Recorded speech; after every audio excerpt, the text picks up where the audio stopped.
Well, hello and welcome back to this episode of Uncover the Human. This week we are joined by a duo of guests. We have husband and wife team Debbie Muno and Jeff Summers joining us from the Genos company. So please welcome Debbie and Jeff. Hi, Alex. Thanks for having us. Welcome. Guys. Hi, Christina.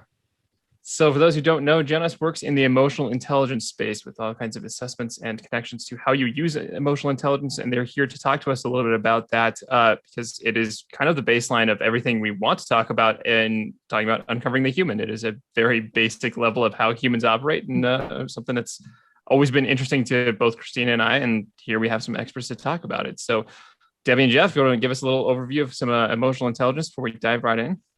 Sure, absolutely. So one of the coolest things about being a human is that we have emotions, right? And we have the opportunity to express them. So any of us who've walked the planet for any length of time, we know that sometimes we have emotions that are really cool and powerful and productive, and they motivate other people, or they bring other people together, or they craft environments of trust and being collegial. And sometimes we express emotions that do the exact opposite, right? We get angry or we get really frustrated and we might react. Who among us hasn't, walked away from a heated discussion and kind of done the smack my head and said, geez, Debbie, why'd you say that? And that is because we are emotional beings. And so it is a really great thing about being human, but sometimes it can really get in our way. So emotional intelligence is really this wonderful awareness and understanding of really just understanding all of the information that's included in emotions. Our bodies have evolved with those emotions to tell us something, to give us information. So when we recognize them, when we understand them, when we reason with them and we make good decisions considering the information in them, we get really good at connecting and collaborating and communicating with our other fellow humans.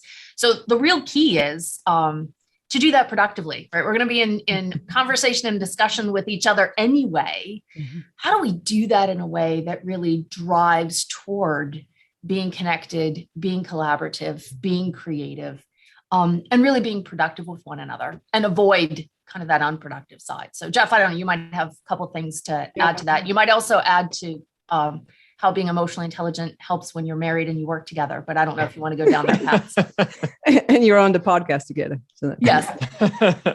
And Debbie knows this, Christina and Alex, but I tend to I go into a more of a story or an analogy and describe things. That's kind of how I learn best. So I'll do my best here to take something that's more, take the science side and make it more of an analogy and sticky. And so kind of if you can imagine, every one of us, we all want to be heard. We all want to be valued. We all want to be appreciated and included. So we know that is the case with every living person. And in the workplace, where that goes, the if then is, if we are feeling, if everything else is in alignment with the company and all, we're in the right job and we have the right office, but if we have a whole organization of people feeling appreciated and heard and valued and included, that is a direct line to engagement and productivity and retention and a great culture. So I want to maybe kind of have a little fun with this, but imagine you have a company, Alex, of 100 employees.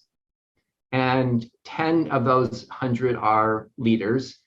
And if you're probably not old enough, but if you remember back in the day, you're a little kid, you line up, you go to dances, and there's guys on one side and girls on the other side. So let's just imagine you have a big gymnasium with all 100 of your people. 90 of them are on one side with their backs to the wall, and each one has a sign above them that says, I just want to feel valued, appreciated, heard, and included. And on the other side, you have 10 leaders or managers. And to get people heard and those things, guess what? It doesn't include. It doesn't include me telling you how smart I am, where I got my education from. People are not, they don't feel that way because of our IQ. I may have both, but imagine that for that group of 10 leaders to make their way over, they had to make a step each way. And part of that step is, showing up and being somebody I want to be around, and that self-awareness and being comfortable and approachable. But because there's that heard and valued, that's not a one size fits all. So you have to really get to know them. So I look at emotional intelligence as that space between the 10 leaders on one side, the 90 people that want those things. It's the intelligence to know, how do I make that connect? Do you make it all the way over to that side?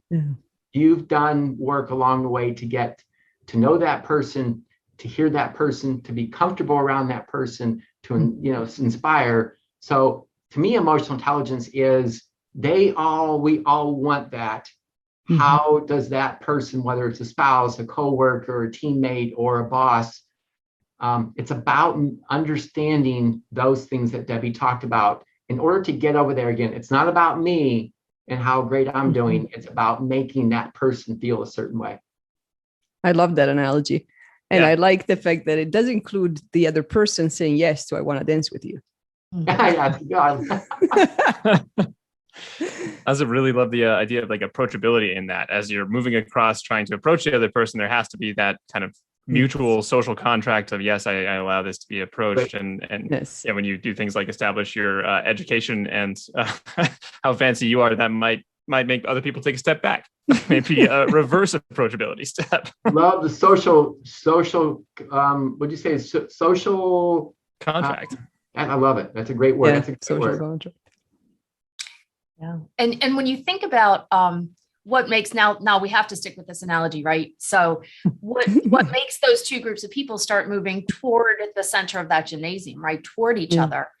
And it's each of those folks doing the same thing, right? So it's leaders encouraging their colleagues and their direct reports to really put forth their best effort, create environments of a big thing right now is talking about psychological safety, that it's okay to make a mistake. This is how we learn to be creative, to collaborate and connect.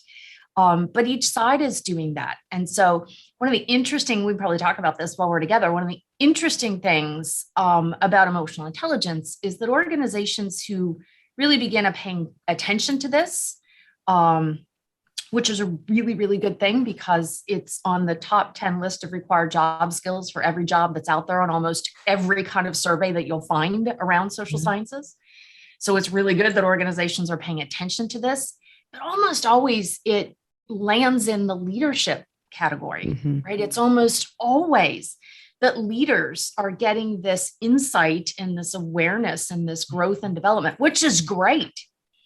Yet in Jeff's analogy, there are 10 of those leaders who are influencing everybody else. Yet we have 90 other people who are still engaging with each other and their leaders, and most likely the prospects and the customers and the clients of that organization. So I think when we look at emotional intelligence, right, everybody's human, whether you're a contributor or a leader. We all can agree to that, right? That everybody is feeling and expressing these emotions. And so when you get everybody on board, when everybody starts to learn about how to be the other kind of smart, if you will, to be smarter with your humanness, really some phenomenal things happen, right? It works like horsepower. One horse will pull 1 horsepower, but 2 of them will pull 4 horsepower. Everybody's paying attention to this. You really can end up with highly engaged, highly productive, highly creative organizations that have those kinds of cultures that make them like the employer of choice. This is when you have employees who like refer their friends, hey, come work here because it's great. And that's kind of the holy grail what organizations are after, right? They want to be able to attract and retain top talent that is engaged and energized. And one of the ways to do that is by helping people to feel, as Jeff said, heard and valued and appreciated and included. It's not rocket science. It's not hard to see. It's just sometimes a little difficult to put into action because we're human. I imagine we've all been at various cultures and organizations where that has not been the case, where it is a little bit harder to approach, feel heard, feel safe. So if you guys are approached by organizations like this, what's an approach look like to help them either be aware of these things or the second step, taking some action on these?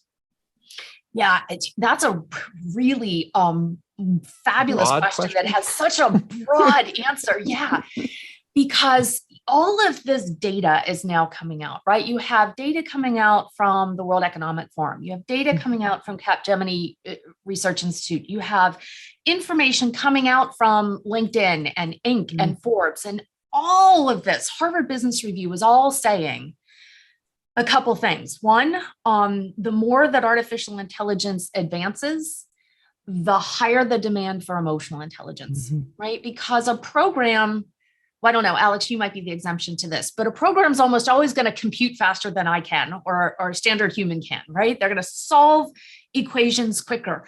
But what is it that a program can't do? An AI program can't emote. It can't motivate. It can't inspire. It can't express empathy. It can't just be with.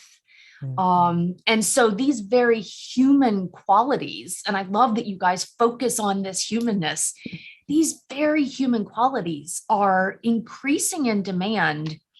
As AI advances, it's just pushing that along. And so this is one of the reasons why a handful of years ago, you saw emotional intelligence having this surge that hasn't quit all over business publications, because AI is not going to not advance, right? And so people who have these EI skills that they've grown and honed will make themselves more marketable, more competitive. But organizations who invest in developing those skills in their people are making themselves more competitive, having more market share, acquiring and keeping more clients, attracting more talent. So, Alex, that's a long-winded way to get to part of your answer, or part of the answer to that question. But in some cases, organizations are looking for EI skills because they're just looking to increase engagement, productivity, profitability. And there's so much out there now that says, boy, if you have your people lift their EI skills, you'll get that. So sometimes organizations are interested in this for the fiscal end game. Other times you have organizations who, in the face of COVID, which has been the other driver of emotional intelligence, when you think about the last 15 months and that every human being on this planet was under a different kind of stress and anxiety and uncertainty than any ever has been in the last generation, right? The last time we went through this was 100 years ago. Yeah. All of us collectively have been operating in all of that stress and that anxiety and that uncertainty. And so organizations who are really interested in keeping their talent, who are concerned about the emotional well-being of their employees, these organizations began looking at emotional intelligence as a way to help their people navigate these change of circumstances rather than attempt to cope with.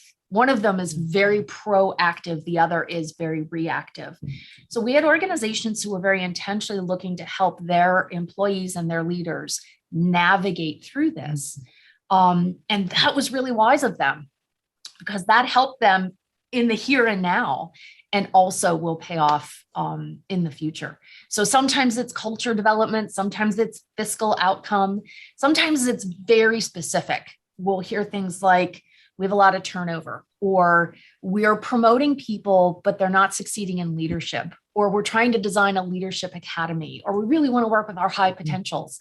And still, this was something that years ago, everybody was talking about, and it's still prominent out there, is the multi-generational workforce. You still have this vast array of people working together who come from a very different generational viewpoint or perspective toward work.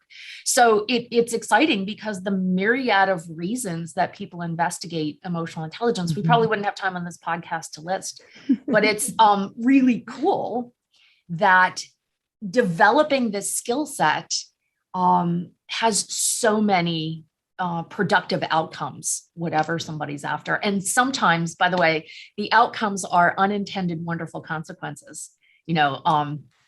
and then I'll pause here. But if our organization says, look, we know that lifting EI increases engagement. We know engagement lifts productivity. That's what we're after. We want more engagement. The ancillary benefit of that is that they'll say, oh, wow, sales is selling more. Sales and customer service are getting along so much more effectively, or our leaders are being really productive.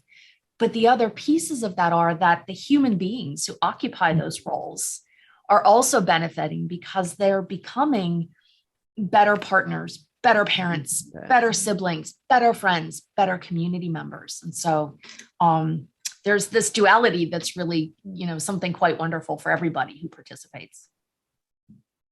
I'll just give you a very specific micro example of a company in sales. So Christine, I'll pick on you now. All right. But let's say that Christina has a sales staff and younger sales staff, new, and you're looking to, it's a very relationship kind of staff, and you're trying to build trust in those people. Well, in some organizations, when they talk about trust, Debbie used the example, like go out there and be trusting, and that's difficult to do. So with how we operate, if I'm one of your salespeople and I'm, really working with emotional intelligence and I want to build authenticity and trust and show it that way, it could be as specific as my, calling Alex 2 weeks ago, and we have a scheduled appointment on the phone at 10 a.m. in the morning. And Alex told me at 11 a.m. he's got a hard stop because he's got to go somewhere else. So we pick up the phone and, for that appointment, it's 10 o'clock. And I say, Alex, before we get started, I know we talked and you had a hard stop at 11. Is that still the case? And if so, Alex says yes. So this is kind of part of authenticity is honoring and keeping your promises. Yes. And so I, on this call, want to really start to develop that trust and build that up. I've now checked with Alex. So let's say at 11:15, I have an alarm that goes off, a rock in my shoe, but I stop and say, Alex, I'm going to stop right now and let's close down. I'm sensitive to your next appointment at 11 o'clock. And I just want to make sure you have time to do what you need to get there. So that is being very intentional going into a call. But my game plan is that day is to start to build authenticity. And it's an action that comes from a behavior that we work with. So instead of just saying, Jeff, be trusting, I may or may not do something, but that's as specific as it gets. Is you have a behavior, you create an intentional action that now, Alex, if somebody ever, a family member, usually you're like, how long do you have? Like 10 minutes, and 10 minutes, like, I got to go, mom, I got to go. You're like, ah. But if somebody really, if you're the prospect and somebody asked you the question and a quarter till stopped, salesperson stopped and said, I'm sensitive to you, let's shut this down. I'm guessing there would be an air of, there's somebody I may want to talk to again. Yes. They respect me. It's a little bit of that. I feel valued as a person. People don't do it. So that's a micro level, but that's how this stuff operates. Oh, yes. It definitely is. And especially when it's consistent. Yeah. So when building trust, one of the things that I found, especially with working with teams that are new teams or haven't been formed yet, or they don't know the leader yet, any of those it's a consistency. So it's not, I'm going to ask you, or I'm going to tell you that you can come to me if you have questions once, and then sit in my glass ball or whatever, glass palace. And if you don't come to me, I'm assuming you don't have any questions. It's actually going out and asking every day, hey, how's it going today? Do you have any questions? Anything I can help with? And then doing it 10, 15, 20, 30 times to the point where it starts getting that we're on the other side of the dance floor. Yeah. Where it's like, oh, wait, she actually means it. Yeah. So I will talk to her. Christina, that's a really good point. And Jeff, you made me think of this when you were talking about, this is a behavior, right? And so one of the things, because of what we do and how we measure these things, is we're not asking, do people do this or don't they? It's not an either or. It's really, and you just hit on it, Christina, it's about the frequency. It's the frequency of demonstration. And what we see is that most often people are demonstrating some emotionally intelligent workplace behavior. The thing is, sometimes the teams around them just want more of it. Yeah, you're doing it. If you just did it more, that would be great. So you really just hit upon that point. These are not boxes to be checked, right? This is about shifting our skill set. It's like your health.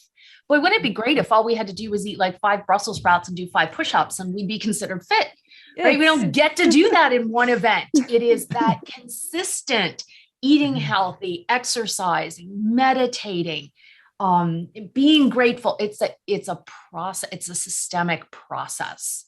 So trust is absolutely the foundation for every relationship. I think every relationship that's out there. And I know, Alex, we've talked a bit about authenticity, and you can't have trust without being authentic. And so being authentic and living authentically instills that trust in what you say and then in what you do. And that becomes such a strong foundation for so many things. Yeah, I always like to think of trust as almost a buffer. You get enough trust going, and it helps when there's inevitably moments where there's either extra stress or where there would be a misunderstanding. If somebody seems short or curt, it's a lot easier if you've built up that trust with somebody to be like, well, they're probably having a bad day, or like, yeah, I don't feel like this has been, or you reach out in reverse and you try and help them. Then like you have the trust, you have the you want to go aid whatever is happening, and rather than just being like, wow, that person was a jerk this time. And if you have no built up trust, just being like, well, I'm done. I can't approach this right now. Yeah. Well, yeah. So if I ask both of you, because I've asked Jeff this a lot. Jeff, you can answer too if you want, but I've asked this a lot of time. But if I asked Christine, you and Alex, share, if you would, one word, if you think about the very best person who you've ever had the opportunity to work either for or with, or maybe it was, a coach or a teacher. If you think of that very best person, and I said, just share, if you would, one word that really describes how you felt around that person or how they made you feel, what word comes to mind for you? Safe. Ooh. Yeah, I like that. I do like that. Did he take your answer, Christina? Like, no, I'm going through the Rolodex in my head, and I'm like, which word actually describes all of them? I want to say seen. Ooh. Okay, so we felt safe and we were seen. What one word would you use? You don't have to limit it to one if there's more that come to mind, but one word that describes that person. So if you were going to give Jeff and I an adjective that really described that person, what word would you use to describe them? It's a good question. I think I'd have to go with open. So there's just like this availability. So you felt safe and you described them as open, as having this approachability or this availability. And Christina, you said that you felt seen. Yes. And I would say one word is still hard. Yes. Well, I won't limit you to one. Come on, one of friends here. Right. It could be more than one. Okay, thanks. I would say it's interesting because I can feel it, but I'm having a hard time describing it. I would say honest and genuine. Okay. And by the way, that I love that you said, I can feel it. Yeah. Right? That's really what this humanness thing, right? Yes. It is about, and did you, since you said that, Christina, did you feel it in a certain place in your body? When you feel that, is there a place where that occurs? Sometimes for some people that's pretty overwhelming. I would say definitely around my heart. But an overall feeling of safety and peace and lack of tension, I would say. Like no parts of my body were tense and in that kind of fight or flight, I need to protect this mode. I guess in a vulnerable place, like I could just be. That's it. We should put that on a t-shirt. Let's put that on your company. I want to come back to that, Christine, at some point on this conversation. I want to come back to something you just said. Okay. tell me now about the opposite. Think about, so, that person, right, that you just sort of audibly groaned about, how did you feel around that person, or how did they make you feel? That I didn't exist. Oh, I'm sorry. I know very clear about that one. I'd say more than didn't exist. It was that apathetic, really. I mean, it was a feeling like it didn't matter. The existence was somewhat acknowledged, but the meaning was not. That's even better. Yeah, didn't matter. Didn't exist. And how would you describe that person? And it's your show, so you describe them however you want. Sometimes we ask that question, it gets pretty colorful. So I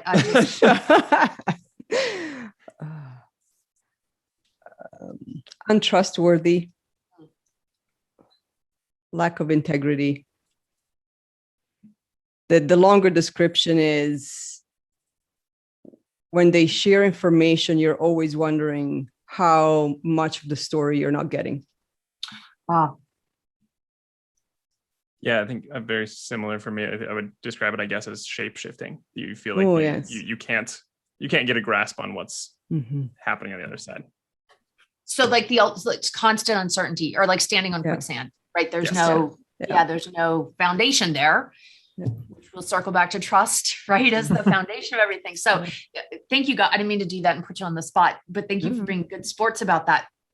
Because listen to what we talked about, right? You two, each of you you're the same Christina, you're the same Alex, who showed up in those two very different environments. So, to kind of use a cliche in a very proper way, like it's not you, it's them. It's not you, right? It's the way that you experienced those two very different environments, because you didn't need us to ask you a couple questions to know these two people are really different for each of you. You're the same person with the same set of skills and the same set of talents and the same DNA. It's the way that you were treated in those workspaces that changed everything about you. On one hand, we talk about safety, and boy, I can't describe it, but I can feel it, right? And I feel it around my heart. And I felt like I was safe and I was seen, and they were open and they were honest and they were genuine, right? These are the places that we want to flock to, right? These are people who you two described, who, whether they intentionally worked on it or not, were displaying and demonstrating emotionally intelligent workplace skills frequently. To have you feel seen, to have you feel heard, to have you feel that way. So what the follow-up question to that is, and Alex, what made me think about this whole thing is what you said. So if either of those two people who were your really great people you thought about, if they asked you to go the extra mile or stay a little late or pitch in with another project or hop in and help on another team, what would be the likelihood of you giving it your all for that very best person? I'd say 99%. I mean, there's no way I wouldn't unless there was like, a meteor just hit my car. Like I've got to take care of something else right now. I would say 200%. Like if a meteor hit my car, I would have had a backup of somebody helping them. They would never be left alone. Help to move the meteor so that you could go do. Yeah, like these are the people that we would run through a brick wall, or we'll stick with our space example, right? We're going to run head on into the meteor, right? Because of how they made us feel. This is the reciprocity, right? I feel seen when I'm around you. So I feel valued and I feel appreciated and I trust you. You need something from me? Absolutely. I'm not even going to think about it. I'm just going to do it. And then the opposite is, wonder if the person who unfortunately made you feel like you didn't exist or was totally apathetic to your existence, wonder if they asked you to go the extra mile. What's the likelihood of doing that voluntarily? I wouldn't even go the first mile. No, there is no extra. There's no extra. I would be out the door somewhere else. Yeah. It's like I have a friend who talks about having their kids like do the dishes after a holiday, right? So parents are sitting around the table, send the kids into the kitchen to do the dishes. Parents come in 30 minutes, cups and saucers everywhere, forks and spoons and knives. They're like, I told you to do the dishes. And they're like, we did, we washed the plates. But what about the cups and the saucers and the forks and knives? Oh, you didn't say that. You just said wash the dishes. Right? And so he told me that story probably 20 years ago. And that's the analogy that I think of when we find ourselves working for or with people who are not demonstrating emotionally intelligent workplace behavior, right? We do what the minimum is required because that's our job and that's what we have to do. And we have work ethic and we're dutiful. But you didn't say wash the fork. So I'm not voluntarily going to wash the forks, right? I wash the dishes. That's my gig. Yeah. And so this is like the essence, right? Imagine if we created workplaces where everybody felt like you guys felt when you were around your best. Right? Imagine what happens when everybody not only voluntarily gives their all, which is the whole engagement, discretionary effort thing, but this is when you have people who wake up in the middle of the night because they have a great idea and they're zipping an email off to somebody saying, hey, I've been thinking about this. This would work. This is where we get all of this discretionary effort, but all of this creativity and all of this innovation and all of this community and collaboration. And so it's so powerful that, Christina, you're the first person who's responded to some of those questions in that way. But when you said, I don't know that I have the word, but I can just feel it. Yeah, that's what we're talking about. That feeling, that's what emotional intelligence is. And we feel those ways because of some biology and that happens in our brains. And because we're human and we're celebrating our humanness, once we understand that, then we can be really productive with that. And Jeff, I know that you wanted to circle back to something. And not going to change much, but where I envisioned, and innovation is so huge, and psychological safety and people feeling safe to contribute without fear of that's a big thing. So what was going through my brain is Christina and Alex, you're in the same sector, you compete very strongly against each other, and it's COVID, things are happening, and your world, because of the type of business you're both in, has been turned upside down. And you can call it agile, you can call it innovation, creativity. But I think of, Christina, your organization culture is set off of your best person. People feel safe, they feel vulnerable, they feel like they can do it. And Alex, let's assume your culture, and not because of you, is like your worst caveat there. So here I've got Christina's culture and organization in Sector A that has to pivot. And all these people are getting together and staying up and calling people. And Alex, your organization, same brick and mortar, same systems, same number of people. All of a sudden, people are afraid. And imagine 4, 5, 6 months down the road, same brick and mortar, same systems, same kind of product, same pricing, but you both had to pivot and do things different. But yet one had a culture like Christina's best person, how they laid that out there and how people felt. And yours, Alex, was either of your two worst people, and that person was spreading through your organization. Because really, systems are systems, brick and mortar, parking lots look the same, products look the same. It comes down to that stuff. And one is flourishing, one is probably shutting the doors in 6. I mean, it's crazy. That's where my brain went with like how you were describing Christina and Alex, but the whole culture of that, good and bad, how different. When it's great and everybody's doing well, unfortunately, sometimes people get the low-hanging fruit and it's just busy. But we're in times, AI, COVID, where it's about staying a step ahead, and everybody's needing to be a Steve Jobs and be creative and outside the box. But the way you described your best, that would flourish. The way you describe your worst, it wouldn't happen.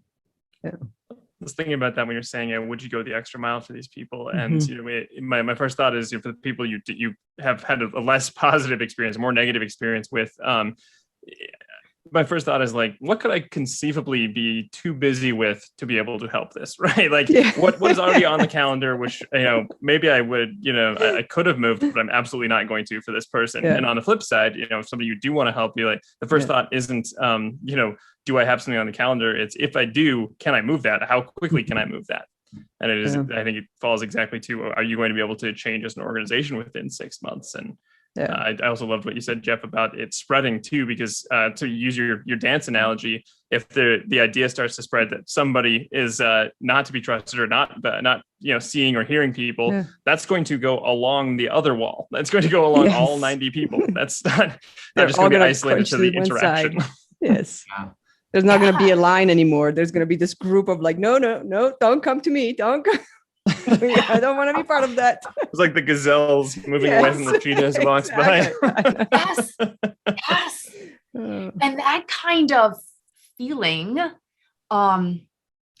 spreads and spreads rapidly. And it's it's a difficult word to use given our current circumstances, yet emotions really are contagious. They, and we all know people who, we even have phrases in our language that we just use all the time where we'll say, boy, he just walks into a room and he lights the room up, or he's just so full of energy, or I follow him. He's where the fun stuff is. Right. Yes. And then conversely, we have the people who are like energy vampires, right? They just walk into a group of people and just literally suck the life right out of that conversation.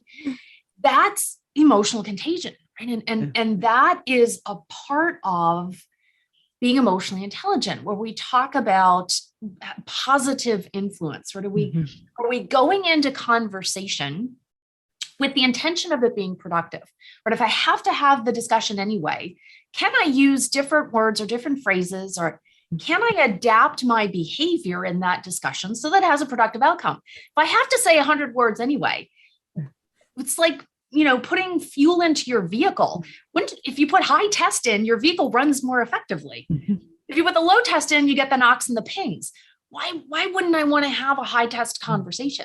And so when people become aware of those things, which is just a skill set, then it creates what you said, Christina, I just feel it, right? Or what you said, Alex, I felt safe and I felt seen and I felt heard. And it creates that environment. And the opposite of that are people who are indifferent is the word that we use. And Alex, I thought of that when you said, the word apathetic. And it's that whole notion of it just, I don't care. Doesn't matter. I'm going to say it this way because I just need to say it. When we're going to say it anyway, if we're going to expend that energy anyway, why not expend it in a way that is creating connection and collaboration and strong communication and positivity, because we get so much out of it on the back end. And it's not just about the getting, but it's about the being, right? It's about the environment. It's about that whole sense of community. And I think that as we see people returning to the office, we're in for a tsunami of talent juggling.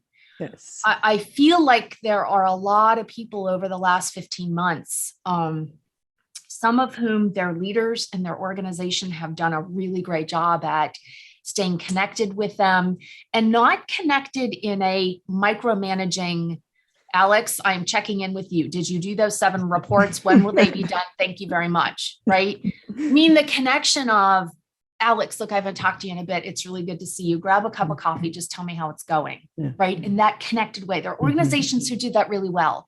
Some of them who had, they would have breakfast on Wednesdays together, or it was the midday coffee break, but they stayed connected and concerned with one another in both a work and a personal environment. We've talked to other people who their leaders, like, months went by. Well, I guess the good news was, they weren't being micromanaged, but the other news was they weren't being seen or heard or acknowledged or in any way. So I think people have reevaluated what's important, what are they looking for from work, and how attractive is it for them to return to the work environment that they were in. And for some, they'll say, yeah. And for other people, I think there's going to be kind of a collective washing of the hands and saying, yeah, I'm not doing that anymore. I'm going to go someplace where I'm treated better, or people listen to me. Or so I think there's this talent. It's bigger than a pool, like a talent ocean that is about to be out there and available. And organizations who are committed to the emotional well-being, to the culture, they're the ones who are going to attract and retain these folks who are looking for something different. It's going to be interesting. I think that's absolutely correct, and I love the fuel metaphor. That's I'm really stuck with it, because you're going to be spending the time anyway. And I kind of think of it in terms of like spending the time to fill up your car. I mean, you're going to have to stop at the gas station. You're going to have to wait for it to fill up. Would you rather spend those 5 minutes having that cup of coffee, saying, "Go get your coffee. Let's talk. Let's just connect," or would you spend those 5 minutes reiterating the 90 tasks everybody already knows is on the plate because it's on your Jira board? you're already there. So which one are you going to do? Because one gets you 400 miles, one gets you 200. Exactly. And the one that's very tactical, very transactional, that's like erosion.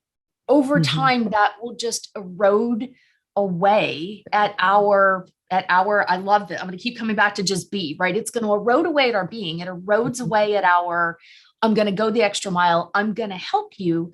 And ultimately, we either go from being really engaged to presenteeism, right? I'm on the Robux. I get a paycheck at the end of every 2 weeks.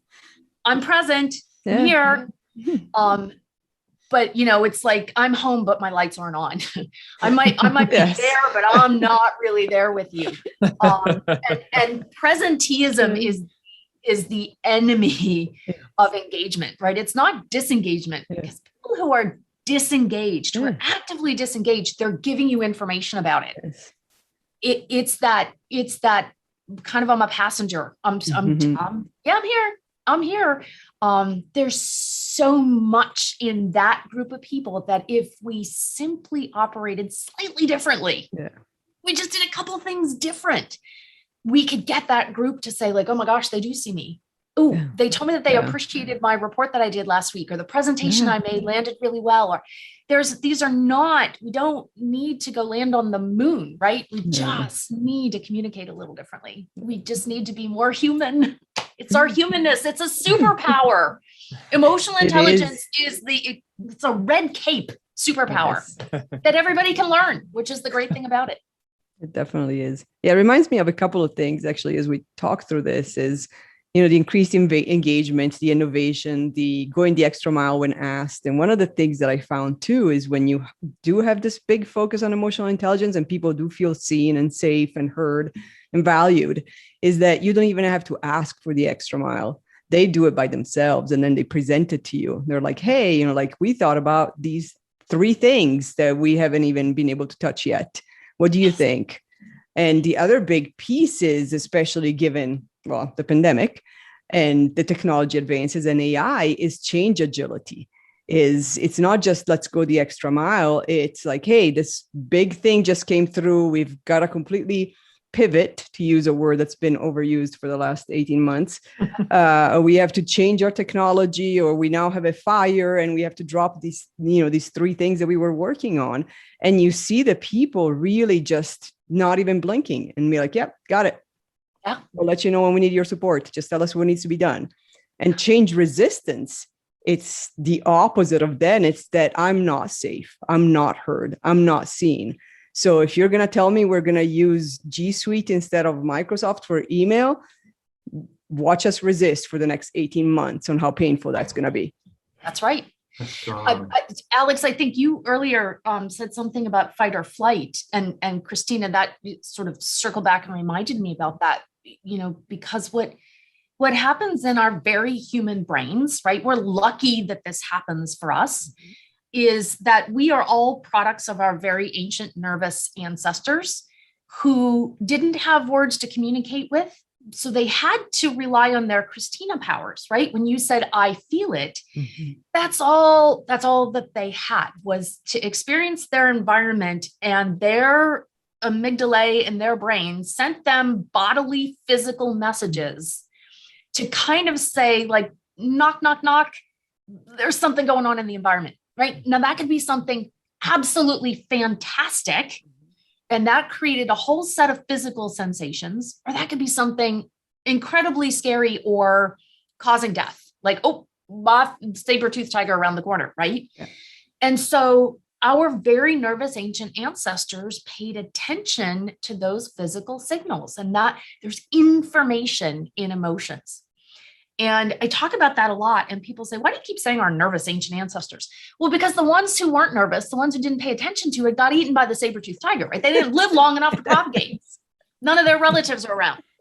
So it's our relatives who were like, oh, I have, and today we have these phrases, right? I had a funny feeling in the pit of my stomach, or I got a really good feeling when I met her, or that deal just feels right? We use these phrases, yet we discount where they come from. Mm-hmm. And when we are in a situation where luckily our amygdalae tell us that it's dangerous or it's a foe or something's happening, right? A whole set of biochemical processes happens in our brain and in our body. Like blood drains from our brains and goes to our extremities, right? So that's so we can fight or flee. Yeah. Our adrenal glands kick in and they just push adrenaline through our body. So we have that surge of energy and strength.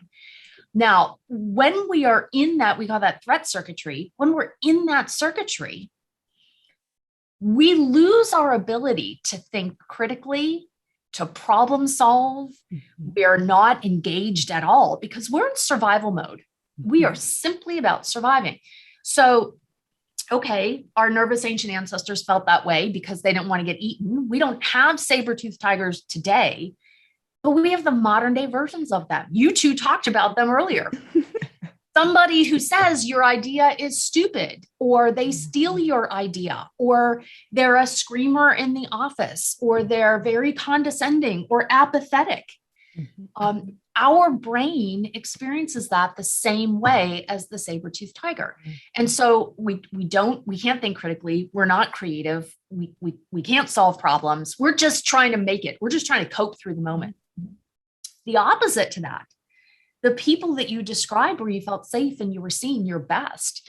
See, now when we're treated that way, our brains go in reverse. A whole different set of chemicals is released in our body. Oxytocin and dopamine, the feel-good hormones. Now, when we're in that reward circuitry, we're kind of smarter. We have this ability to broaden and build in our thinking. We want to learn more and we can learn more. We're at the height of our creativity. There's a whole body of neuroscience around these like epiphany moments. And they happen when we're in that circuitry. So if either of you ever have your best ideas, like in a hot shower in the morning, or when you're out for a run, or when you're meditating, this is because of the chemical reactions happening in our body. So why care about that? Because you were talking about this, Christina. Because when you're under a tight deadline, when you're trying to creatively solve a problem, when you need people all pulling in the right direction, what do some managers do? They come kind of putting the anvil on your head, right? The deadline's at 5, you have to get it done. Do not get up from your desk until you come up with a great idea.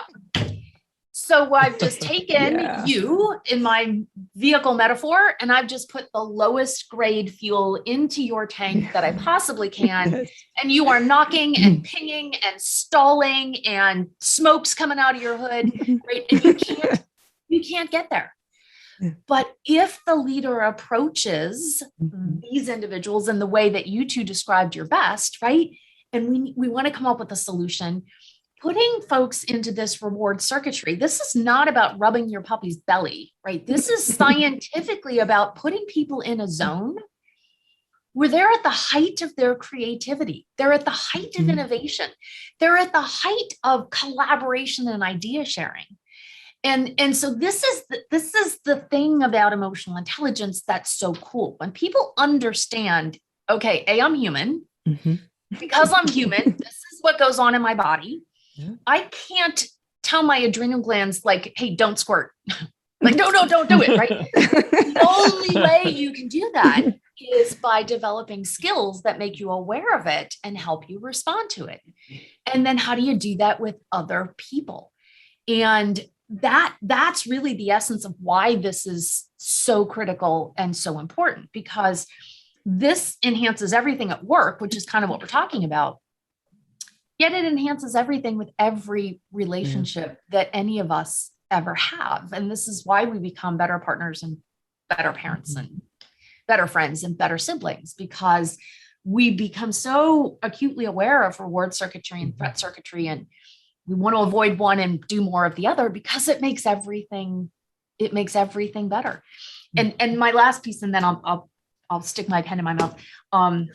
So when you were talking about your worst, right? And now we know all of this adrenaline is squirting through our body, and this is inhibiting our ability to be creative and problem solve. It's also, by the way, ebbing away at our physical health, right? This is why we can't sleep, and this is why people have, acid reflux and indigestion, and why stress causes so many problems. But it takes adrenaline a full 24 hours to dissipate from your body. So if we're lucky and we get that 24 hours, okay, we kind of get a clean start. But usually it's a constant squirting of the adrenaline, because somebody's constantly engaging that threat circuitry. And so we never get a chance to come up.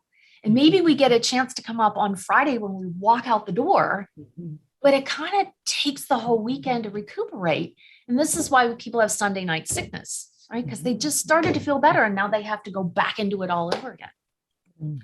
So there's so many things that can become so productive and so collaborative if we just communicate with each other slightly differently by enhancing our skill set in this area. I'm sorry, I'm on my soapbox. I'm impassioned by it. So.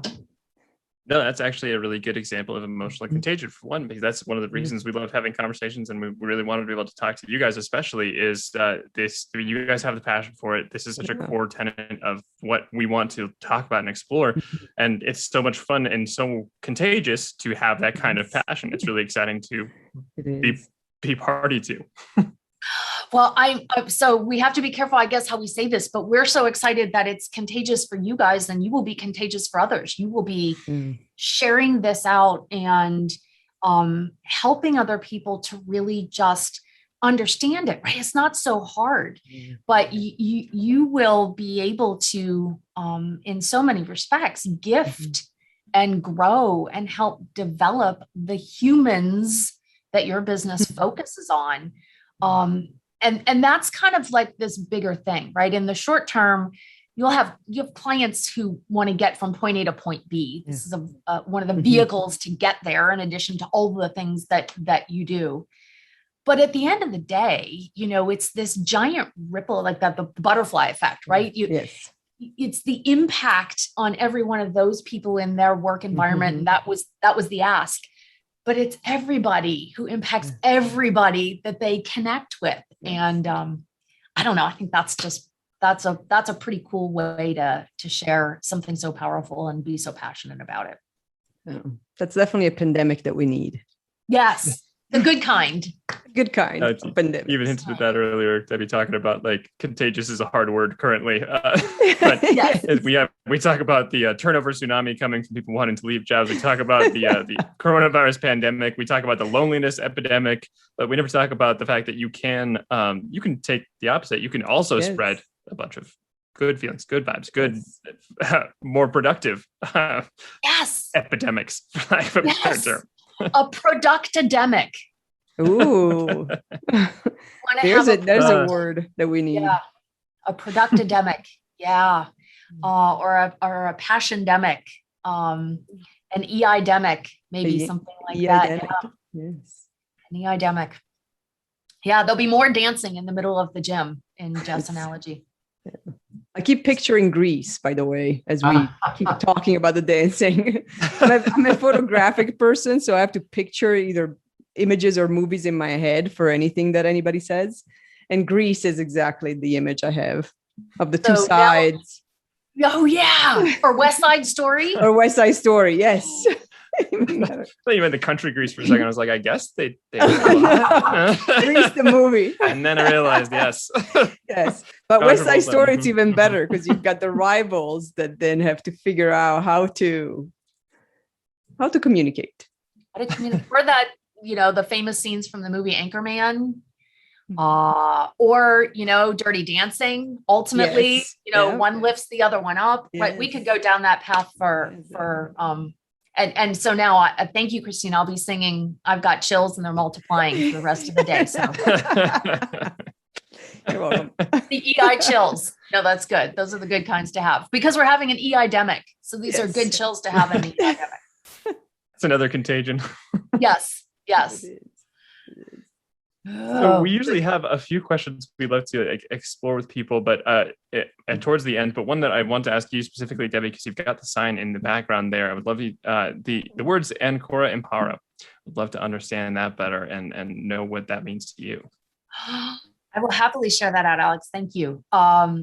So our colleague at Genos Europe is Derek McCann, who has in his professional lifetime supported a lot of people throughout Europe and Asia. And as a result, he has this wonderful smattering of languages and phrases from multiple languages. And I don't know, probably 4 or 5 years ago, we were working on something together. And in the midst of one of those emails, it was something that we had both learned. And he used this phrase, Ancora and Paro, in this email.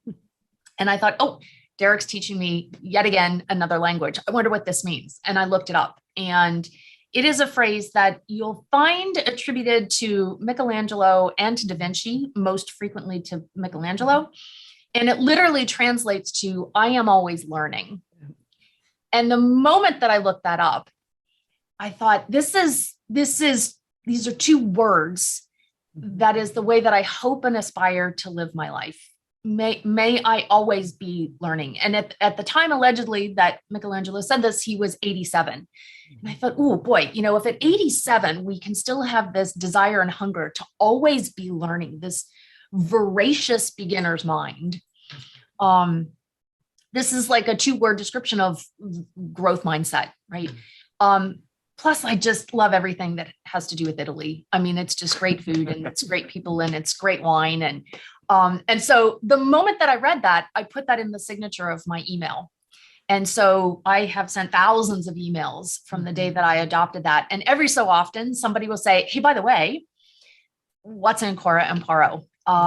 And so that's actually a gift from one of our practitioners who we had worked on something together, and completely unnecessary, but significantly appreciated. And I put it here because as I'm talking to you on Zoom, I of course can see behind me.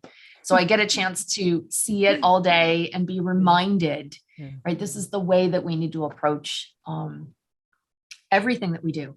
And this is the way that we want to approach everybody who we communicate with. And it's an aspiration for me, right? I don't live there. It's like emotional intelligence, right? None of us are emotionally intelligent all of the time. The idea is to more frequently operate there. And so it's a nice way for me to catch myself if I'm not, I don't know, Ancora and Paroing. I don't think we can make that a word for our podcast, but thank you for asking me about that. It's more than 2 words for me. Well, I don't know if I've shared this with you guys, but I grew up in Italy. So I lived there until I was 20 or so. I was through high school. So just 5 years ago? Yeah, sure. Something like that. So I've always kind of known what it meant, and I've always really liked it in your signature. And yes, that's really cool. It is. And I think some of our connection actually occurred because of Italy and because of the beautiful Italian wines, Christina. Yes, so yes. See, this is why Italians, this is the language of love. This is with the language of connection. This is what brings people together. I would agree. Yes. Definitely agree. Absolutely. I think that's a wonderful reminder that just Ancora and Paro. I love that as just a motto, a mantra, something to continually repeat to yourself. That's of a few that I really like. That's excellent. I really like that. Thank you. I do too. I will give Christina's fellow country folks the credit for the phrase. And I'm appreciative that I could I hope that I'm not stealing it. If I am, it's too late now because it's out there and now it's on tape. So, but it's all good. It's a positive steal, right? It's a contagious, a productive, contagious thing. Yes. Isn't the copyright statute 75 years? I think Michelangelo and Da Vinci are way past that. Okay, They're so fine. I'm good. Yeah. Okay. I feel better. Thank you. Ooh, I was starting to sweat on my side of this conversation there for a bit. Thank you. But yeah, you think about if we had people in organizations who always had that curious mind, right? What does that look like? One of the things that Jeff and I often talk about is when we talk about empathy, right? That's another, we could have a whole other discussion someday just around the power of empathy. When we talk about empathy, if everyone got just incrementally stronger, just displayed one of the behaviors that make up our competency around empathy, just one level higher, not big giant thing, just one of them, one little tick higher. The ripple effect of that would be, well, stick with all of our metaphors now, right? A tsunami of positiveness. There's just so much power in the way we treat each other, right? And so we all have used, probably all four of us on this discussion have used Maya Angelou's quote, that people forget what you say, they forget what you do, but people never forget the way you make them feel. We never forget the way people make us feel, and people who we engage with never forget the way we make them feel. And when you put that quote and look at it through the lens of emotional intelligence, it really makes you quite mindful of, did you smile at the person who made your coffee at Starbucks? Did you thank your UPS person for working so tirelessly over the last 18 months to deliver every single thing that you got to your home? Do we smile at someone who might be really having a difficult day? These are all these micro expressions of emotional intelligence. So it's not always these big grand gestures. There are these small, tiny things that we all can do with one another all day, every day, that really, that we put out there into our communities and with the people we engage with. So it is a superpower. I want to just close with one thing Debbie said and kind of wrap up, because in the world of leadership development training and focus, so much of it lives on both ends of the bell curve. We have superstars and we have strugglers. And that's the bell curve. In a 100 employee company like Alex, that might represent a few here and a few there, and that's the focus. But this little exercise that Debbie did with you guys, where she had you pick your best and worst or most difficult, that's an extreme and that's real. But we work with this exercise, and I've done some recently just for the heck of it, that I'll ask somebody like Debbie did, what's your best? And it's very strong emotion, enthusiasm. I felt appreciated. I felt safe. I felt this. And just the same feelings on the other side with the negative. And I would go through a brick wall and I would do nothing. So recently I took, because really in a bell curve in a company, it's, 90 employees are in the middle. They're not the best or worst.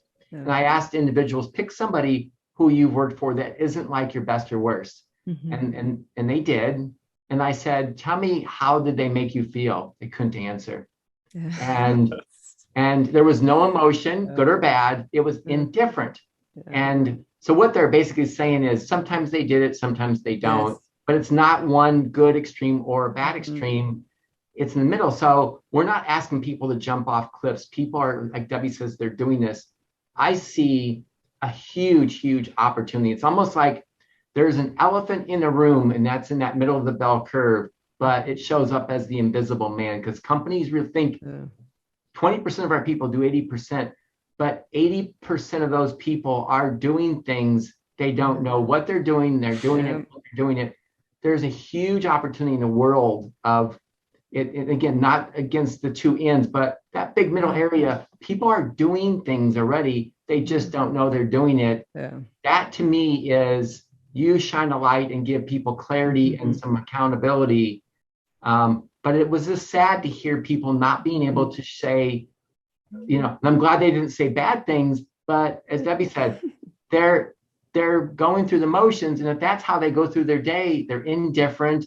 They're not loyal to their company. It's nothing great or bad. But when things go bad, they don't have that safety that in their somebody. So I just see that we talk about the ends so much in leadership development. That's where the attention, but there's a huge, big middle area of people that display this stuff whether they want to or not, why not give them some clarity and a way to bump that level? It's an area that doesn't get enough attention. Jeff, that's such a good point too, because it's awareness, right? So once you learn kind of how our brains work, one of the other things that's a really big learn that happens when people go through an EI set of assessments and training programs is we say things all the time like, I'm sad, I'm angry. The reality is, no, we're not. I'm feeling sad. Yes. I'm Debbie, and I'm feeling sad. Yes. I'm Debbie, and I'm feeling energized by talking to you two, right? But we say, I am, and the emotion. The reality is we're not that emotion. Yeah. We are experiencing that emotion. And once people learn that, and that seems like semantics, but it is a huge distinction. Once you uptake that information, you can't unaware yourself of something you've just learned. There's like no rewind button. And so to Jeff's point, a big piece of people showing up in a way, because that's really what we're concerned with, right? How do you show up? It's not what do you have the ability to do or what can you do? It's what do you do? Yeah. Now I know you're all going to sing the Baby Shark song because it's about what we do, right? But it is about what we do, how we show up, what we say, how we say it. And once you learn a couple of these distinctions, how our brains work, and I'm not angry, I'm Debbie, I might be feeling angry, then you can't let that go. And just simply that awareness helps people to start behaving in a way that is slightly more emotionally intelligent because we learned a little something. And we don't learn, like we learn reading, writing, and arithmetic in school. We don't learn, I'm Debbie, I'm feeling sad. We don't learn about that stuff as kids. And so we have this opportunity to really help enrich people's lives, certainly in the world of work, but also in their personal lives and their personal health. You know, we know that people who have and demonstrate more emotional intelligence, who have more resilience, they have better emotional well-being. You know, they live happier lives. They have more job satisfaction. They have more life satisfaction. So it's, Jeff, your point is very well taken, that it is just taking if we paid attention to those folks who are in the middle and they just did a couple things incrementally different collectively for them and for an organization and for their community, that's a huge thing. So that's a really good point. Those are the big Jeff points for today. It's the elephant in the room that's showing up as the invisible man. That it is because that group just is that. People just assume they're just middle of the road, and that's 80 to 90% of your people. But there's all the money and the focus goes on that one end where there's problems, and they're missing that huge gap in the area in the middle of that. People are going through their day as present. It's just a huge, huge opportunity for the world to get that group, everybody, but that's the group that really needs it quickly. Yeah. It reminds me of when people say, I asked for an opinion and nobody had one. And I'm like, oh, everybody has an opinion. they're just not in a safe space to share it. So it's that 80% reminds me of like, it's the people that in theory don't have opinions. They have opinions. Yeah. Yes. And Christina, so that circles back to Alex, to something that we've been talking about, which is authenticity. So when we talk about trustworthiness, psychological safety, authenticity. So if we have those things in the culture and you ask what's your opinion, then people will share that. And there's so much information in how people are feeling about something. But when those foundations aren't laid, you're right. They all have an opinion, but nobody's going to share it. And so we end up operating perpetually like we've got an eye patch on or one arm behind our back, or we've got one leg tied up, right? We're at such a disadvantage when we don't pay attention to all of the information that exists in our very human emotions. There's so much in there. And if we just paid attention and harnessed it, that's a whole other spark of energy for everything that we're doing. So much potential left on the table if you don't. Yes. Yeah. So much creativity. The next best great idea doesn't get said or doesn't get expressed. And you know, what so often happens in meetings or collaborative meetings, or so somebody will put forth an idea, right? And somebody sitting next to them or the team leader or the boss says, well, that's a stupid idea, Debbie. Right. And so who else has an idea? Yeah. Well, who's going to raise their hand next? Right. Oh, let me get my head chopped off too. Right. So we just, that shuts off. And maybe my crazy idea, Jeff adds on to that crazy idea with something else that's kind of out there. And then Alex, you come in and say, I know this is really out there, but what about this? And then Christina says, no, wait a minute. If you put all three of those things together, we could do this. Yeah. Maybe that is either the next really great big idea, or it's simply the solution to something that we as a collective group are trying to get to. But if it gets cut off here at the beginning, it never gets a chance to get built upon and get to Christina. And so, you know, one of the things that people can do to avoid that is when you're in a meeting and you're idea sharing, that whoever puts forth an idea, the person who speaks next has to say something like, Jeff, that's a really good idea, or that's a really creative idea. And let me tell you why. And they have to articulate something about that idea that has a spark of why it's good or why it's interesting or why.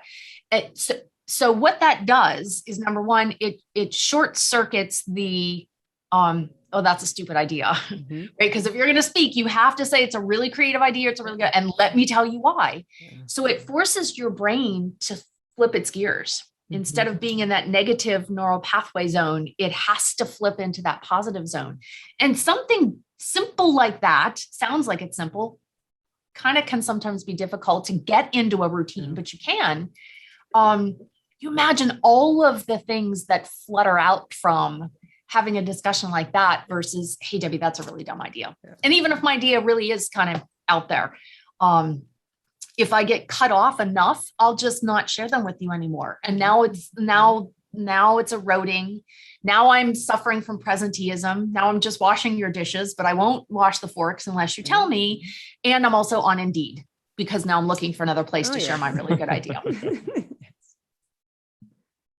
Well, I'm sure we could go on for hours and hours on end, and we need to break for wine, bottle opening in the middle of that. Salute! Yes. So we'll probably have to continue on another time, which I'm sure we'll find all sorts of things to talk about. So one of the things, and you guys both touched on this, one of the things that we ask our guests at the end of a podcast is, what does authenticity mean to you? So Jeff, I'll let you go first. Authenticity to me just is showing up in a way that, for the most part, I'll lean on what Brene Brown says, you're showing up as your real self. And not that you're exposed in everything, but who you are as a person and how you operate, where you're not holding back, and it's just trying to just show up where you don't have to think about, what am I saying? What am I doing? What are the repercussions? And you're just being. So to me, it's just showing up as your real self without all the body armor and trying to appease and do all that. I love it. Just being. Just being. Just be you. I think that for me, the roots of authenticity lie in self-examination, right? First of all, do I really know who I am? Do I really know what are my personal core values? What's really important to me? What are my deal breakers? And if I can explore that and know what those values are, then that becomes the North Star of behavior, right? Then everything that I do should be weighted against that core. So if we talk, for example, about inclusiveness, then everything that I do, I need to look through that lens. And if I'm doing that, then I am really authentically living to what my value is. That can be completely different from what somebody else's value is. But then everything I do should have that guide rail attached to it. And then we have to make sure that I'll take one of our behaviors because it's important to me. Are we expressing ourselves, to the right person in the right degree, at the right time, in the right place? So this means that we don't have like false harmony, right? We're not always saying like, it's fine, right? I think if you ask every spouse, like, what's the worst thing? If you ask your partner, how are you? I'm fine. That really doesn't mean that they're fine. You could translate fine into you have a big problem. But if we're not effectively expressing what's wrong or why it's wrong in a calm manner, in an empathetic manner, right? Then these are the little grains of sand in the eyeball that turn into something giant, right? People write novels about one person just not expressing one feeling. One of my favorite authors is Ian McEwan. He's written so many books about just the one thing that one person didn't say to the other person. I love you. I value you. Whatever that one thing is. So he'd probably counter against this because that's how he earns his living.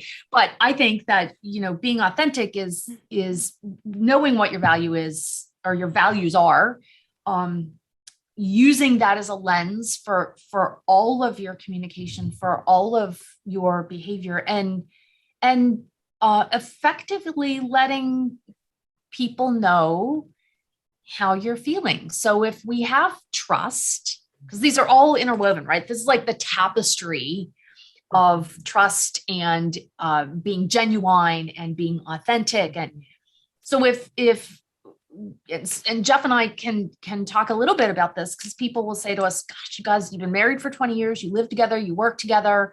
Like, how do you do that? The foundation of all of that is absolute, unequivocal trust.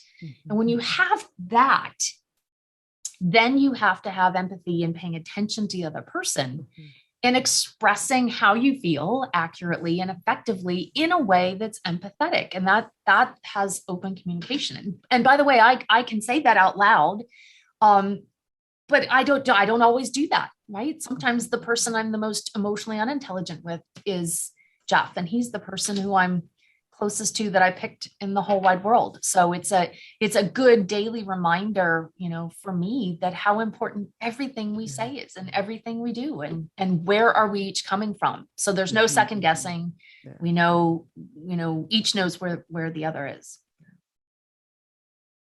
So Jeff, thank you for being married to me and working with me for 20 years. This seems like a good place to say that publicly. It's beautiful. Thank you for both definitions. Do you guys, because I know authenticity is such an important fundamental value for your organization. Do you each have a preferred definition or something you identify with authenticity? I would like to Amparo from you two. We do. And I think they're similar, but slightly different. Yeah. I would say part of it is preferably learning more about authenticity from discussions with other people and what that means to them, for one. Yeah. But a lot of it comes down for me to a lot of, similar to what Jeff said, it's very much comfort level. It's feeling like you can be yourself, like allowing other people to be themselves. And it kind of goes back to the social contract idea of there being this mutual connection of authenticity, where you can both feel comfortable, express your full self, and allow other people to do that. And everybody feels a little bit more broadly accepted. Yeah. For me, it's very much of that dance floor. It's the it's a social contract. My definition is that authenticity is a social contract between my courage to show up as my true self and the acceptance and value and being seen and heard when I do that. Wow, that's cool. It is beautiful, right? If everybody could pause and work really hard to take the perspective of someone else.